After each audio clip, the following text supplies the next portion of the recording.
संसार में सुखी कौन है? सुखी वही है जो भगवान की शरण हो गया, भगवान के शरणागत हो गया, भगवान के समर्पण हो गया, वही सुखी है। वरना तो संसार में अब सभी जानते हैं, कोई तन से दुखी, कोई धन से दुखी, तो कोई मन से दुखी। और कहते हैं ना कि दैहिक दैविक भौतिक तापा और राम राज्य कौने व्यापा। रामायण में लिखा गया है कि ये जो कष्ट है, ये तीनों तरह के ताप हैं, ये कब नहीं सताते हमें? जब नहीं सताते, जब हम भगवान की शरण हो जाते हैं, गुरु की शरण हो जाते हैं, जब ये हमको तीनों ही ताप सताते नहीं हैं। जब राम का राज्य, कहते ना कि दैहिक दैविक भौतिक तापा राम राज ये कौन नहीं व्यापा। जब राम का राज्य हमारे हृदय देश में हो जाता है तो ये तीनों ही कष्ट हमें सताते नहीं। इसलिए कहा कि जो भक्ति में आनंद है, जो भक्ति में आनंद है वो और कहीं नहीं है। संसार में तो दुख ही दुख है।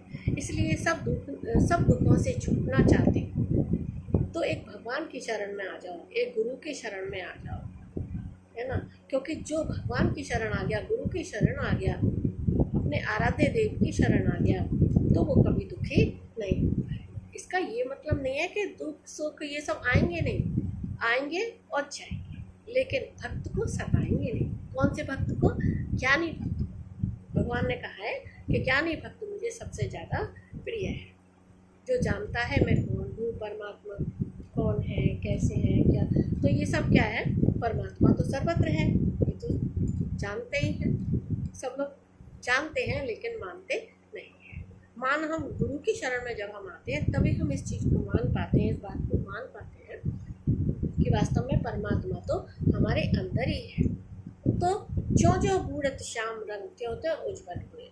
जितना जितना हम भगवान के रंग में, श्याम के यानी परमात्मा के रंग में जितना जितना हम उनके नाम में डूबते जाते हैं, उतना ही अंदर से हमारे आनंद प्रकट होता जाता है। इसलिए जितने हम भगवान के संपर्क में रहेंगे, गुरु के सानिध्य में रहेंगे, संतों का संग करेंगे, सत्संग करेंगे, तो उससे क्या होगा? उससे हमारे मन का दुख दूर होगा, है ना।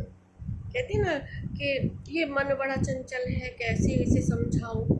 जितना इसे समझाओ उतना ही मचलता है। तो इसलिए भगवान की शरण में रहेंगे, सत्संग से जुड़े रहेंगे, तो धीरे धीरे ये मन हमारा हमें दुखी नहीं करेगा, तो धीरे धीरे परमात्मा में लगने लगेगा। इसीलिए कहा कि कहते ना, कबीरा खड़ा बाजार में मांगे सबकी खैर, ना कहूँ से दोस्ती ना कहूँ से बैर, और चलती चाकी देख कर रहा कबीरा रोए, और दो पाटन के बीच में बचा न साबुत को। अब बताइए, संसार रूपी चक्की में तो सभी पिस रहे हैं, और बचता कौन है? जो कीली, जैसे कि कीली के सहारे जो भी गेहूँ होते हैं वो बच जाते हैं और बाकी सारे पिस जाते हैं। इसी तरह से संसार में तो सब पिस ही रहे हैं, है ना। दुख में, इस संसार रूपी चक्की में सब पिस ही रहे हैं, यानी दुखी हो रहे हैं, है ना। तो जो कीली के सहारे, जैसे कि गेहूँ आ जाते हैं वो बच जाते हैं, इसी तरह से जो भगवान की शरण में आ जाता है, भगवान के जो सहारे हो जाता है, वो कभी पिसता नहीं है। उसे बार बार जन्म मरण के चक्र में आना नहीं पड़ता। वो तो अपने परमात्मा के आनंद में खो जाता है और भगवान से मिलकर एक हो जाता है। इसलिए भगवान की शरण रहे, भगवान से अपनापन जोड़ें, ताकि हमारे जीवन का कल्याण हो सके। इसी के लिए कहती हूँ, मुझे यही रहता है कि जो कुछ मुझे मेरे आराध्य देव स्वामी अड़गड़ानंद जी महाराज, मेरे गुरु जी, उनसे मुझे जो भी कुछ प्राप्त हुआ है वो आप सबको भी मिले। जो आनंद मुझे अंदर में उनके माध्यम से मुझको मिला है वो आप सब लोगों को भी मिले। बस मेरी यही शुभकामनाएं हैं सबके लिए कि सबके जीवन का उद्धार हो, सबका कल्याण। हरि ओम।